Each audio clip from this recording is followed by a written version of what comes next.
ونعم الوکیل، نعم المولا ونعم النصیر، لا حول ولا قوة الا باللہ العلی العظیم۔ اعوذ باللہ من الشیطان اللعین الرجیم، بسم اللہ الرحمن الرحیم۔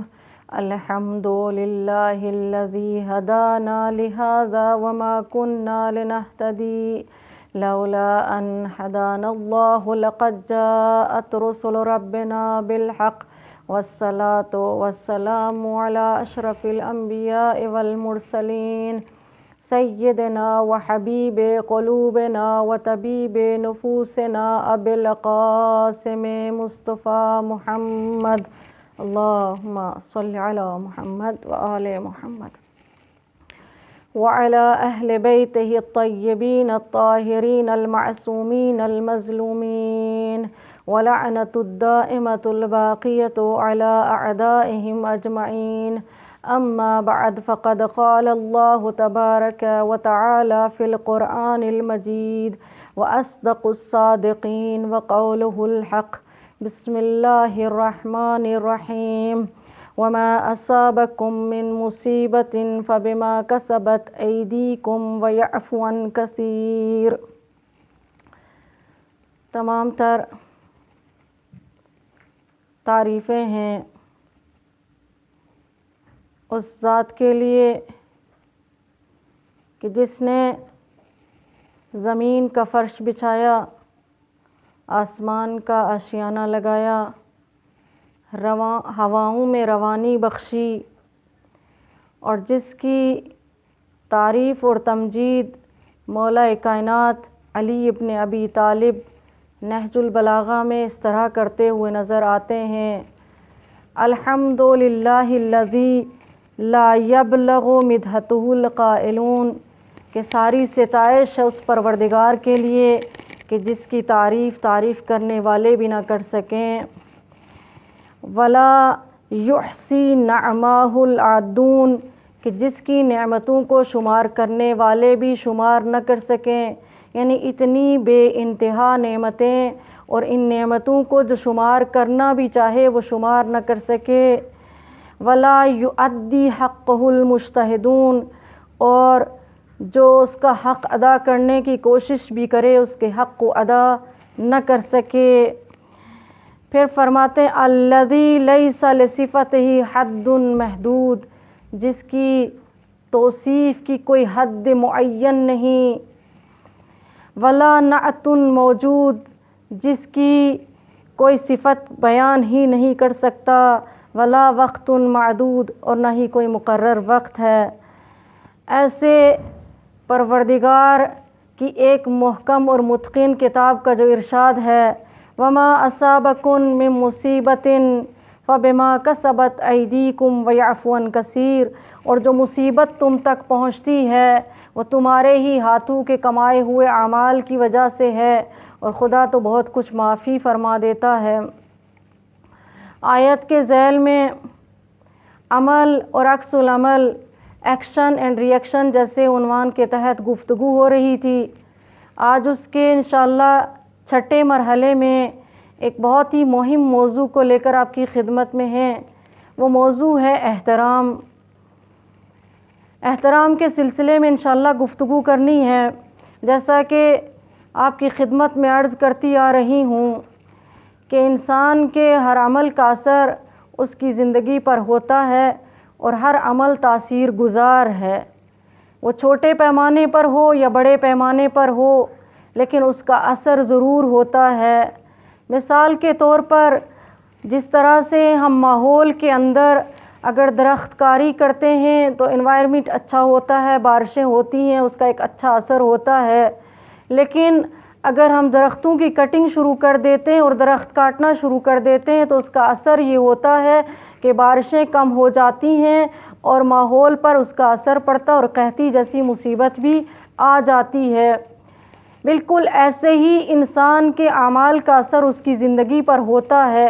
ہر وہ کردار جو انسان کے اعضاء و جوارح سے ظاہر ہو وہ اثر رکھتا ہے انسان کی زندگی پر، اس کے ماحول پر، اس کے اطرافیان پر، اس سے نزدیک لوگوں کے اوپر ایک اثر رکھتا ہے. ایک صلوات پڑھ دیں پر محمد و آل محمد.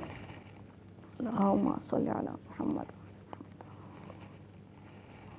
عزیزوں اور دوستوں، احترام ایک فطری تقاضا ہے، ایک فطری جذبہ ہے انسان کے اندر، انسان کی فطرت میں موجود ہے، اور ہر شخص احترام کا تقاضا کرتا ہے. ہر شخص احترام کو چاہتا ہے، ہر شخص یہ چاہتا ہے کہ اس کا احترام کیا جائے، کیونکہ یہ انسان کی ذات کے اندر موجود ہے اور اللہ نے اس چیز کو اس کی ذات کے اندر رکھا ہوا ہے. یہ وہ تقاضا ہے اور یہ وہ فطری چیز ہے کہ جو نہ کسی ذات سے مخصوص ہے، نہ کسی قبیلے سے مخصوص ہے، نہ کسی قوم سے مخصوص ہے، بلکہ ہر انسان کی ذات اور سرشت کے اندر پایا جاتا ہے کہ اسے احترام دیا جائے اور احترام کی نگاہوں سے دیکھا جائے. اور یہی وجہ ہے کہ قرآن کریم نے ارشاد فرمایا وَلَقَدْ كَرَّمْنَا بَنِي آدَمَ، ہم نے انسان کو محترم قرار دیا ہے، اور یہ فرمان مطلقاً ہے، یعنی ایسا نہیں ہے کہ یہ احترام کسی عورت سے مخصوص ہو یا کسی مرد سے مخصوص ہو یا کسی بچے سے مخصوص ہو. نہیں، سب کے لیے احترام ہے.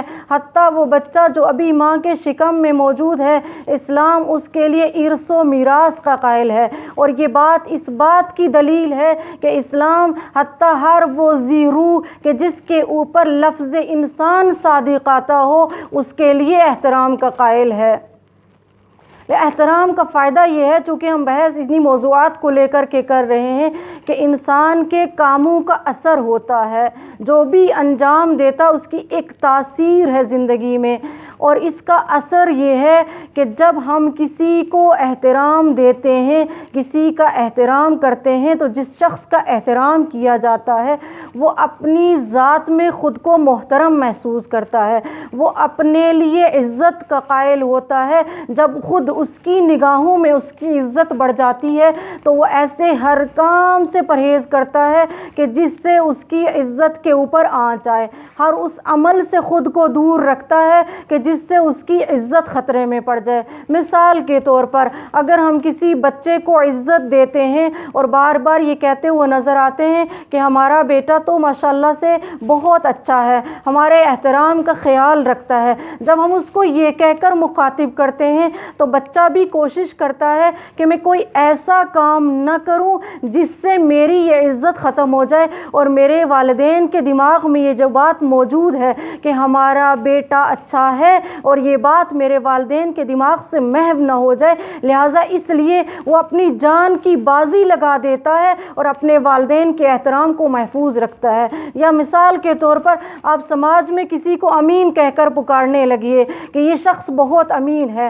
امانت کا خیال رکھتا ہے. اب جب آپ اس کو اپنے کچھ وسائل اس کے پاس رکھ دیجئے، کوئی چیز امانت کے طور پر رکھ دیجئے، وہ اپنی اس بات کو لحاظ رکھے گا کہ سماج مجھے امین کی نگاہ سے دیکھتا ہے. اب اس کی جان بھی چلی جائے گی لیکن وہ اپنے اس امین ہونے کو محفوظ رکھے گا.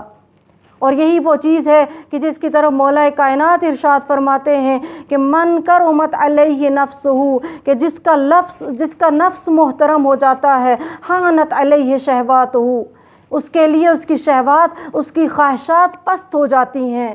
جب نفس محترم ہو جاتا ہے، جب انسان خود کے لیے عزت کا قائل ہو جاتا ہے، عزت کا قائل کہ میری عزت اس میں ہے کہ میں سچ بولوں تو وہ کبھی جھوٹ نہیں بول سکتا، میری عزت اس میں ہے کہ میں خیانت نہ کروں تو وہ کبھی خیانت نہیں کر سکتا. لہٰذا جس شخص کو عزت ملے گی وہ سماج کا محترم فرد ہوگا، اور وہ اپنی عزت کی حفاظت کی خاطر کبھی کوئی گناہ نہیں کرے گا. اور اسی طرح سے دوسری روایت میں ہے کہ من حانت علیہ نفسو، کہ جس کا نفس حقیر ہو جائے، جس کو ہم حقارت کی نظر سے دیکھنے لگیں تو فلا ترج خیر، روایت کہتی ہے کہ اگر کسی کی نظر میں وہ خود گر جاتا ہے پھر اس سے کسی خیر کی امید مت رکھو، کسی بھلائی کی امید مت رکھو. اس لیے کہ جو انسان اپنی نگاہ میں گر جاتا ہے اب وہ سوچتا ہے جس کو جو کہنا ہے کہے. یہی وجہ ہے کہ اسلام بہت شدت سے منع کرتا ہے کہ کسی کو حقیر مت قرار دیا جائے، کسی کی تحقیر مت کی جائے. اس لیے کہ جب ہم کسی کی تحقیر کرتے ہیں سب کے سامنے کھلم کھلا اب وہ اس کے لیے میدان کھل جاتا ہے، اس کے لیے راستے ہموار ہو جاتے ہیں کہ اب تو میں ایسا ہی مشہور ہوں۔ مثلا کسی کو آپ کہہ دیجئے یہ بولتا ہی جھوٹ ہے، اب وہ کوشش کرے گا کہ جتنے جھوٹ ہو سکے بول لے، کیونکہ وہ سوچتا ہے کہ جب میری کوئی عزت بچی ہی نہیں تو اب مجھے زیادہ محنت کرنے کی ضرورت ہی کیا ہے، اب میں کس لیے اتنی محنت کروں اپنی عزت بچانے کے لیے، جب میں ایک عزت دار شخص رہ ہی نہیں گیا تو اس کے لیے میں کیا کوشش کر سکتا ہوں۔ لہٰذا ضروری ہے کہ ہم اس سماج کو بہتر بنانے کے لیے ہر شخص کے لیے احترام کے قائل ہوں، اس کا احترام کریں، اسے عزت کی نگاہ سے دیکھیں۔ اور یہ اور بات ہے کہ احترام وہ شخص کرتا ہے کہ جو خود قابل احترام ہوتا ہے، عزت وہ شخص کرتا ہے دوسروں کی جو خود عزت دار ہوتا ہے۔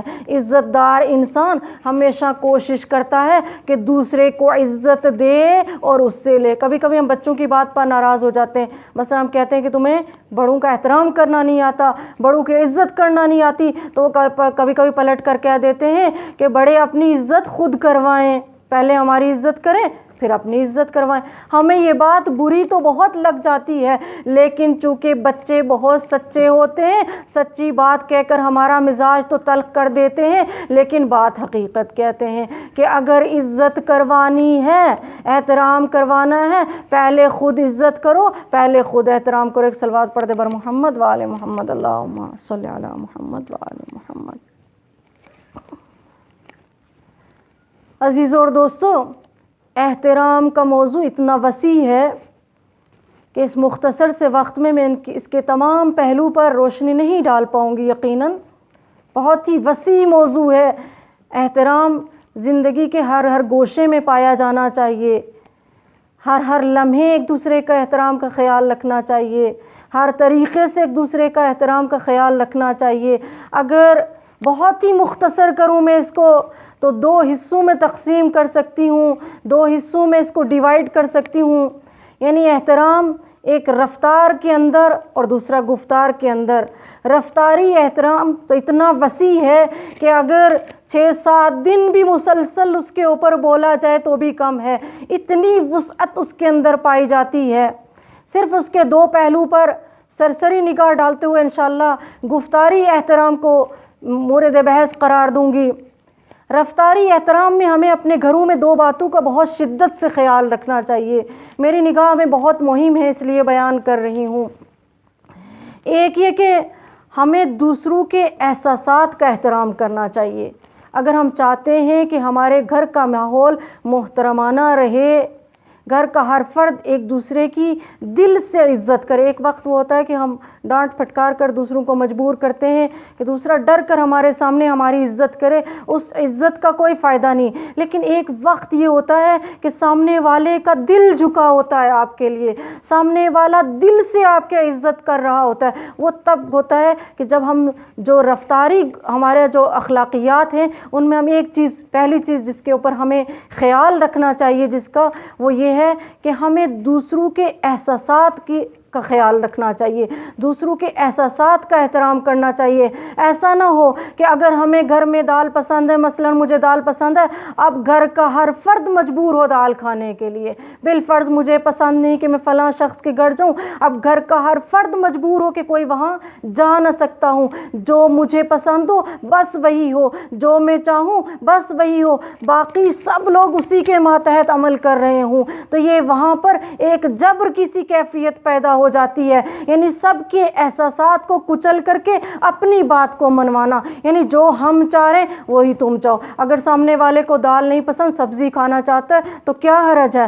سامنے والے کو یہ لباس پسند نہیں، اگر وہ دوسرا لباس خلاف شر نہیں ہے اور پہننا چاہتا ہے تو کیا حرج ہے؟ اگر سامنے والا اس انداز میں بات کرنا چاہتا ہے اور وہ خلاف شر نہیں تو کیا حرج ہے؟ عزیزوں اور دوستو، دوسروں کے سلیقے کو کچلنا بہت ہی بری بات ہے، لہٰذا احساسات کا بہت شدت سے خیال رکھا جائے، دیکھا جائے کہ یہ شخص بھی احساسات سے بھرا ہوا ہے، اس کے اندر بھی کچھ خواہشات ہیں، اس کی بھی کچھ آرزوئیں ہیں، یہ بھی کچھ کرنا چاہتا ہے، اس کے پاس بھی عقل ہے، یہ بھی اپنے حساب سے جینا چاہتا ہے۔ دوسروں کو مجبور نہیں کرنا چاہیے کہ وہ ہمارے حساب سے زندگی گزاریں، انہیں آزادی دینا چاہیے کہ وہ قوانین شریعت کی پابندی کرتے ہوئے اپنے سلیقے کے مطابق زندگی گزار سکیں۔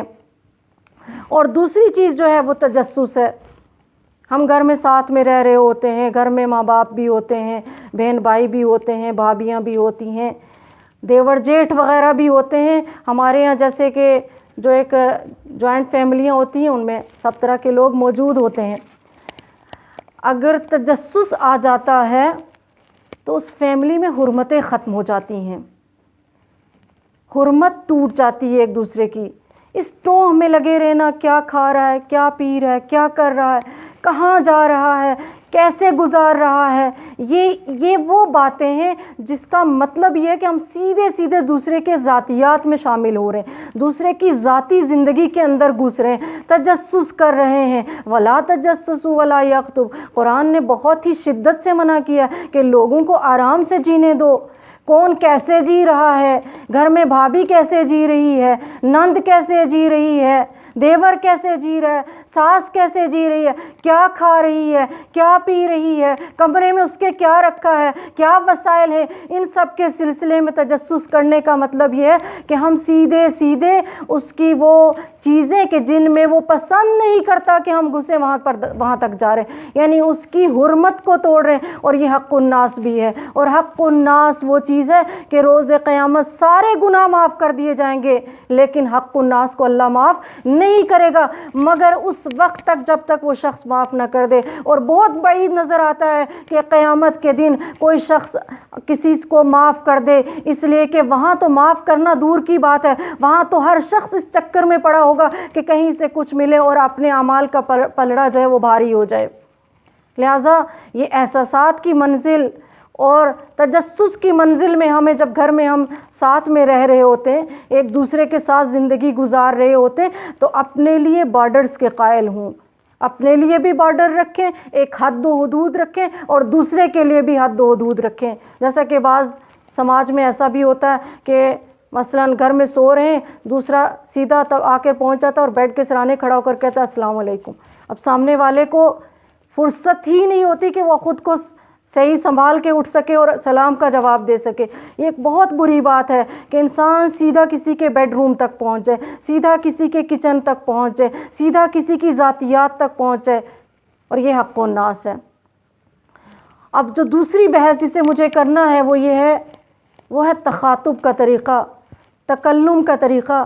انسان کی زبان اتنی اچھی ہو کہ جس سے گفتگو کرے اسے بھی لذت محسوس ہو اور خود بھی لذت محسوس کرے، اتنا محبت بھرا لہجہ ہو کہ پھول بکھیرے، ایسے انداز میں گفتگو کرے کہ سامنے والا بات کرنے کے لیے ترستا رہے، سامنے والے کو یہ لگے کہ جب ہم اس شخص سے بات کرتے ہیں تو ہمیں اس سے انرجی ملتی ہے، ہمیں اس سے قوت ملتی ہے۔ یہ ایسا شخص ہے کہ جو جب بھی بات کرتا ہے تو کچھ نہ کچھ اچھا بول کر جاتا ہے جس سے ہماری زندگی میں ہمیں فائدہ ہوتا ہے۔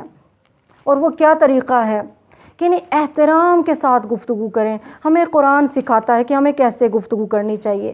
کہتا ہے اگر خدا سے بات کرنی ہے، طریقہ یہ ہے نا بات کرنے کا طریقہ، ہم خدا سے بھی بات کرتے ہیں، تو قرآن کہتا ہے کہ اگر خدا سے بات کرنا چاہتے ہو وَلِلَّهِ الْأَسْمَاءُ الْحُسْنَى فَادْعُوهُ بِهَا، اگر اللہ سے بات کرنا چاہتے ہو تو بھی ادب کا خیال رکھو، تو بھی احترام کا خیال رکھو۔ وَلِلَّهِ الْأَسْمَاءُ الْحُسْنَى، اللہ کے اسماء حسنہ ہیں، ان کے ذریعے سے خداوند عالم کو پکارو، جیسا کہ امیر المومنین علی ابن ابی طالب علیہ السلام دعائے کمیل میں کیسے پکار رہے ہوتے ہیں، یا رب یا رب یا رب کہہ کے پکار رہے ہوتے ہیں۔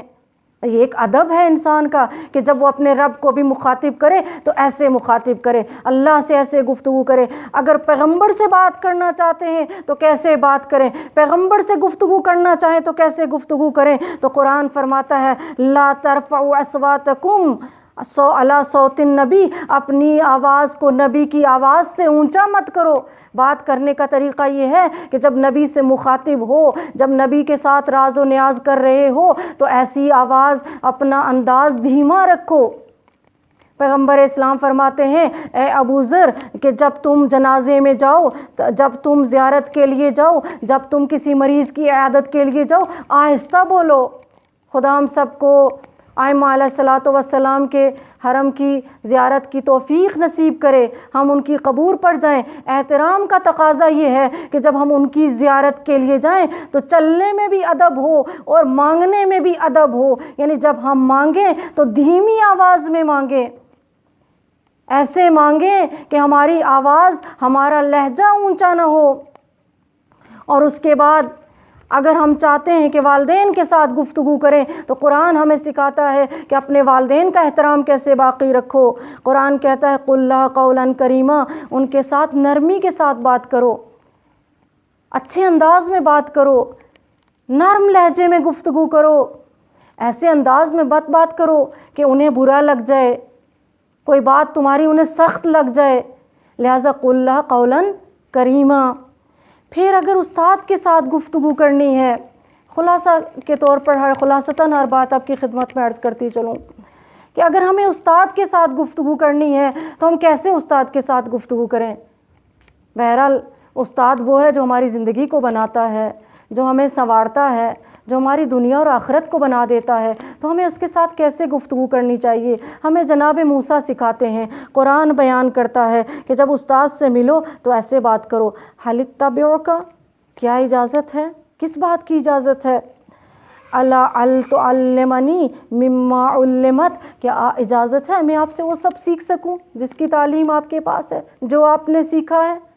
ایسا نہ ہو کہ ہم ادھر استاد کے پاس جائیں، پاؤں پھیلاٹ کر بیٹھ جائیں، ادب اور احترام باقی نہ رکھیں، بلکہ استاد کے ساتھ بات کرنے کا یہ انداز ہے کہ ہماری گفتگو اتنی شائستہ ہو کہ ہم یہ کہ اجازت ہے کہ میں آپ سے وہ سیکھ سکوں جو آپ کے پاس ہو، جو تعلیم آپ کے پاس ہے، جو اخلاقیات آپ کے پاس ہیں، جو سب کچھ اللہ کی نعمتیں آپ کے پاس ہیں، اس عنوان سے کیا میں آپ سے اجازت ہے میں سیکھ سکتا ہوں؟ یہ طریقہ اسلام ہمیں سکھا رہا ہے۔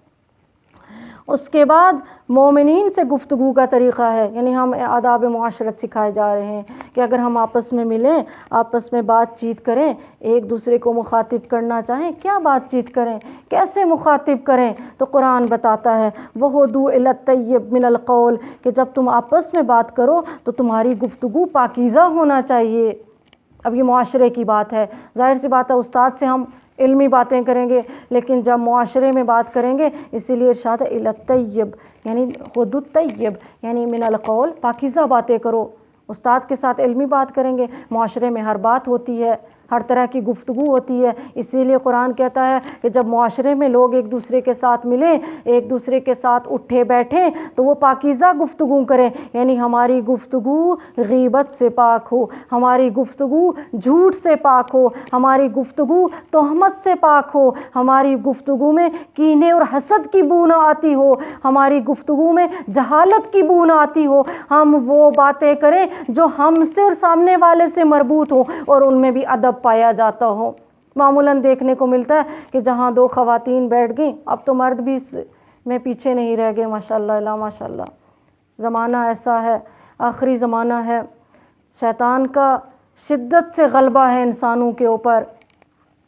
جہاں دو انسان بیٹھ جاتے ہیں، دو مومنات بیٹھ جائیں، انشاءاللہ خدا ہمیں اور آپ سب کو محفوظ رکھے، لیکن پہلا کام یہی ہوتا ہے کہ ہم اپنی بات کرنے کے بجائے سب سے پہلے پڑوسی سے شروع کرتے ہیں، رشتہ دار سے شروع کرتے ہیں، نہیں پتہ محلے والوں سے شروع کرتے ہیں کہ اس نے کیا کیا، اس نے کیا نہیں کیا، اس نے آج کون سا گل کھلایا، اس نے کون سا گل کھلایا۔ عزیزوں اور دوستوں، یہ وہ باتیں ہیں جن کا نہ تو ہمیں کچھ فائدہ ہوتا ہے اور نہ سامنے والے کو فائدہ ہوتا ہے۔ اس کی بنسبت اگر ہم ایک دوسرے سے اہل بیت کے قول کو بیان کریں، ایک دوسرے سے خوبصورت گفتگو کریں، ایسی گفتگو کریں کہ جس کا 4 دن ہماری زندگی میں کوئی فائدہ ہو، وہ بہتر ہے یا یہ بہتر ہے؟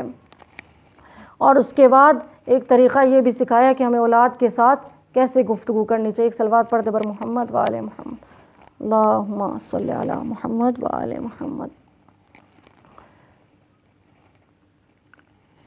چونکہ اولاد انسان کا سرمایہ ہوتی ہے اور ہم ذمہ دار ہوتے ہیں ان کی تربیت کے، والدین ذمہ دار ہوتے ہیں ان کی پرورش کے، اور یہ چیز والدین ہی کے ذمہ ہوتی ہے، لہٰذا تربیت جو شروع ہوتی ہے وہ انسان کی زبان سے شروع ہوتی ہے۔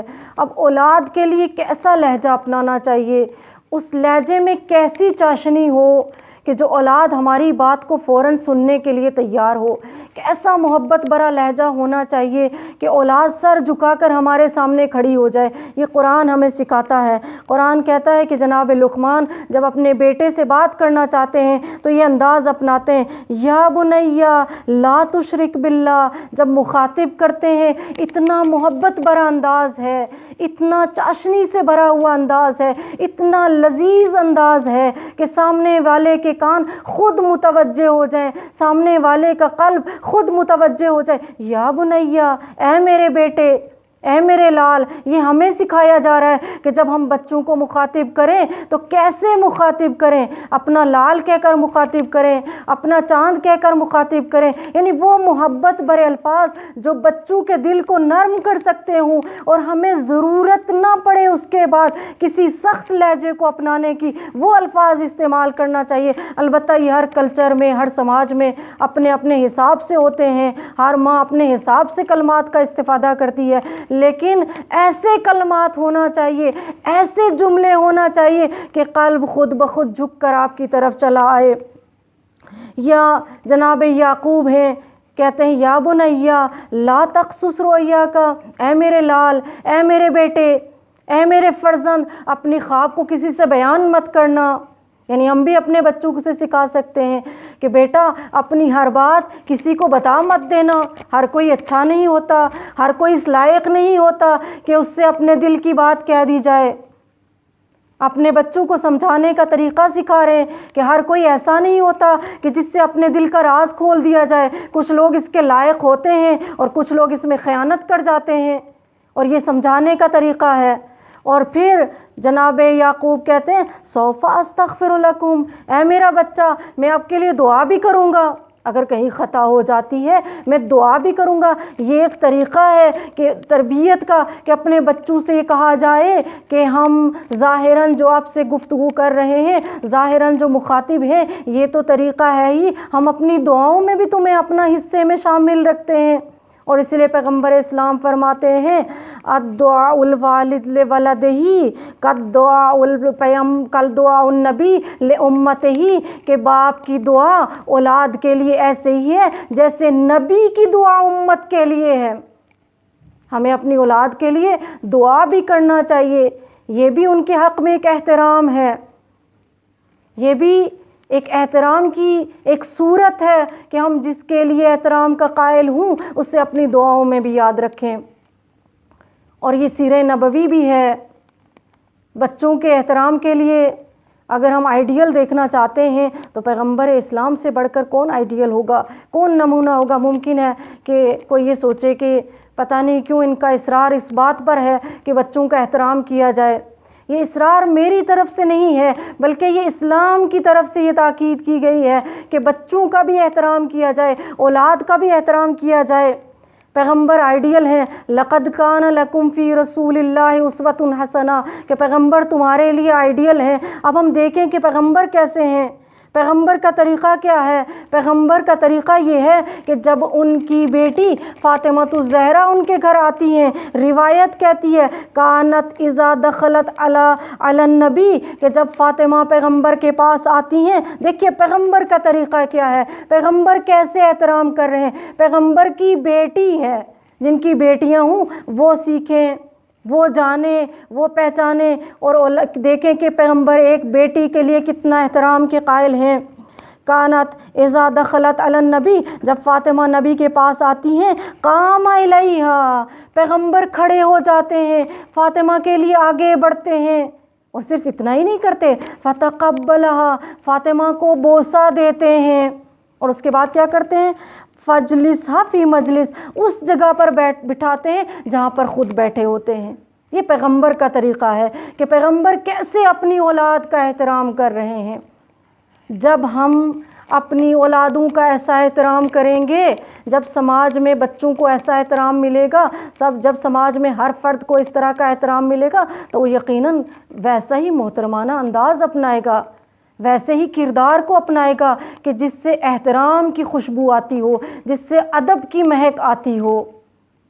اور اس کا بہترین نمونہ ہم کربلا میں دیکھتے ہیں کہ کربلا میں کیسے ہر فرد دوسرے کے احترام کو خاطر لحاظ رکھے ہوئے ہے، کیسے ہر فرد دوسرے کے احترام کی رعایت کر رہا ہے۔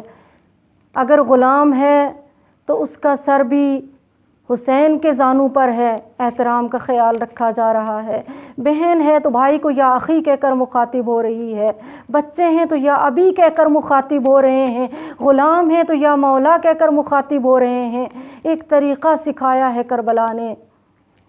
ایک دن کی قربانیاں ہیں لیکن ہمیں تمام کردار دیکھنے کو نظر آ گئے، ہم نے سارے کرداروں کو وہاں دیکھ لیا، ہر چیز کو وہاں محسوس کیا، ہر چیز ہمیں وہاں سے مل رہی ہے۔ بس فرق اتنا ہے کہ ہم دیکھیں اور ان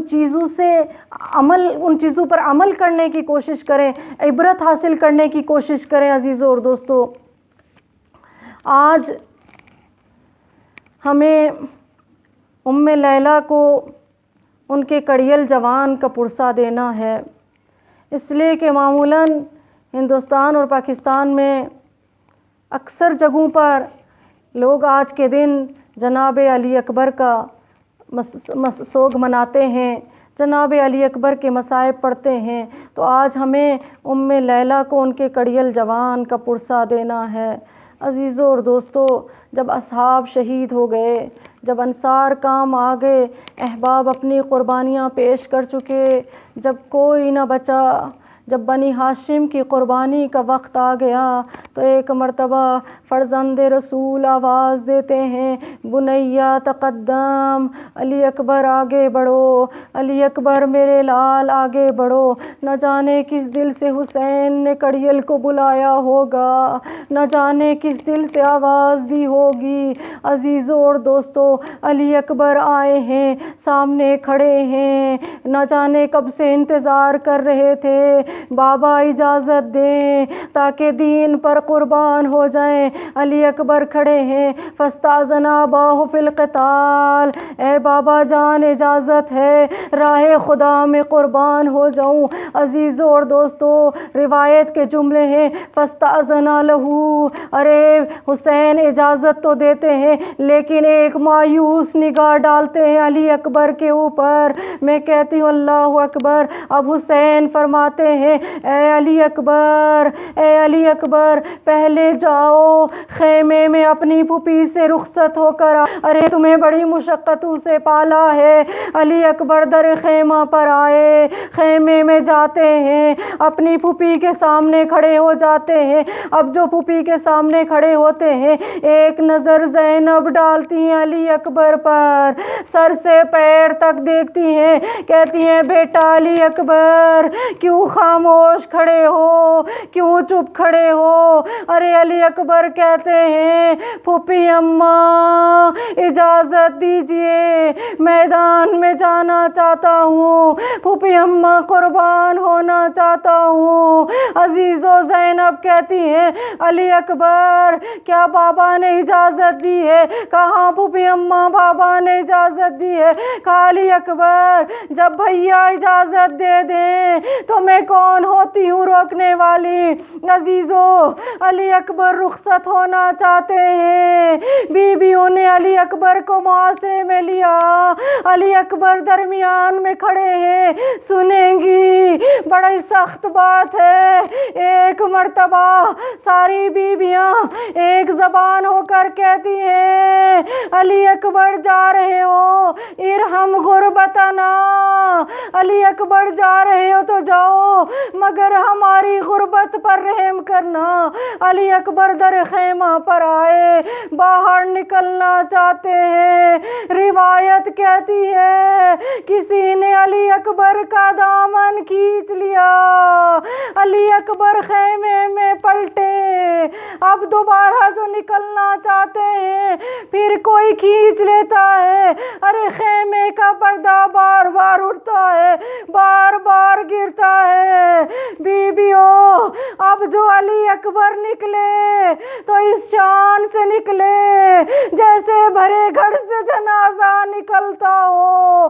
میرا دل کہتا ہے مقتل نے تو کسی کا نام نہیں لکھا کہ کون علی اکبر کو کا دامن پکڑ کے کھینچ رہا ہے، کون علی اکبر کو روک رہا ہے، لیکن میرا دل کہتا ہے کہ کم سن بہن آگے بڑی ہوگی، کہا ہوگا بھیا اس غربت میں بابا کو تنہا مت چھوڑو، بھیا اس غربت میں مجھے تنہا مت چھوڑو. عزیزو، علی اکبر رخصت ہوئے، خیمے سے آئے، مولا کے حضور جاتے ہیں. میرا دل کہتا ہے کہ آقا نے، جب بوڑھے باپ نے آخری دفعہ کے لیے لال کو خود تیار کیا ہوگا، سر پر امامہ باندھا، تلوار ہاتھوں میں دی ہوگی، گھوڑے پر سوار کیا ہوگا. عزیزو، علی اکبر رخصت ہوئے. صادق اللہ قلبک یا ابا عبداللہ، اے ابا عبداللہ ہماری جانیں آپ پر قربان، آپ کا کڑیل جوان ہمارے کڑیل آپ کے جوان پر قربان. علی اکبر چلے، قتل گاہ کا رخ ہے، مقتل میں پہنچے. عزیزو، ایسی جنگ کی فقاتلا قتالا شدیدا، اتنی ایسی شدید جنگ کی کہ دشمن کو محسوس ہو رہا ہے حیدر کرار آ گئے ہوں. اب زخموں سے چور ہونے کے بعد ثم ارجع بھی، علی اکبر خون میں نہانے کے بعد بابا کے پاس پلٹ کر گئے ہیں. سنیں گی کیوں پلٹ کر گئے ہیں، کیوں گئے ہیں علی اکبر؟ یہ کڑیل اس کو کیا چاہیے، اس کڑیل جوان کو؟ ارے گئے ہیں، کہتے یا بتا، اے بابا قد العطش قد قتلنی، اے بابا پیاس مارے ڈالتی ہے. فبکل حسین، یہ سننا تھا. حسین نے رونا شروع کیا، کہا اے بیٹا من این اتی بالماء، اس کربلا میں، اس میدان میں یہ غریب باپ پانی کہاں سے لائے؟ ایک روایت کہتی ہے حسین نے کہا اے علی اکبر تھوڑا سا اور لڑ لو، قاتل قلیلاً، تھوڑا سا اور لڑ لو، تھوڑا سا اور صبر کر لو. ارے حوض کوثر میں میرے دادا تجھے میرے نانا تجھے پانی پلائیں گے، حوض کوثر سے سیراب کریں گے. عزیزوں اور دوستو، ایک روایت یہ بھی کہتی ہے کہ حسین نے کہا اے علی اکبر اپنی زبان میرے دہان میں رکھو. اب علی اکبر نے جو زبان رکھی فوراً زبان کھینچ لی. کہا بابا آپ کی زبان پر تو کانٹے پڑے ہوئے ہیں. علی اکبر واپس گئے میدان میں، خوب جنگ لڑی، اچھی جنگ لڑی. عزیزوں اور دوستو، ایک وقت وہ آیا منقذ نامی ملعون نے علی اکبر کی طرف ایک نیزہ پھینکا. اب جو نیزہ لگا علی اکبر گھوڑے سے گرے. ایک روایت کہتی ہے کہ یہ گھوڑا علی اکبر کو نرغہ آدھا میں لے کر چلا گیا. فقطعوہ بأسیافہم اربا اربا. اب لیلا کا لال دشمن کی صفوں میں ہے، انہوں نے لیلا کے لال کو اپنی تلوار سے ٹکڑے ٹکڑے کر دیا. علی اکبر گرے، آواز دی اے بابا جان اپنے جوان بیٹے کا آخری سلام قبول ہو. یہ سننا تھا. حسین کی آنکھوں کی بینائی چلی گئی، حسین کی کمر جھک گئی. انا للہ و انا الیہ راجعون. سیعلم الذین ظلموا ای منقلب ینقلبون.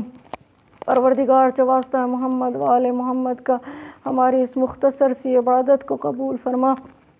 پروردگار تجھے واسطہ محمد وآل محمد کا ہمارے جوانوں کو علی اکبر جیسا جذبہ دے۔ پروردگار تجھے واسطہ ہے محمد وآل محمد کا ہمیں توفیق دے، ہم اپنے جوانوں کی ایسی تیاری کر سکیں، ایسی تربیت کر سکیں کہ وہ امام زمانہ کے سپاہی بن سکیں۔ پروردگار تجھے واسطہ ہے محمد وآل محمد کا یوسف زہرا کے ظہور میں تعجیل فرما، ہمیں ان کے یاران و اعوان و انصار و اصحاب میں شامل فرما۔ ربنا تقبل منا انک انت السمیع العلیم۔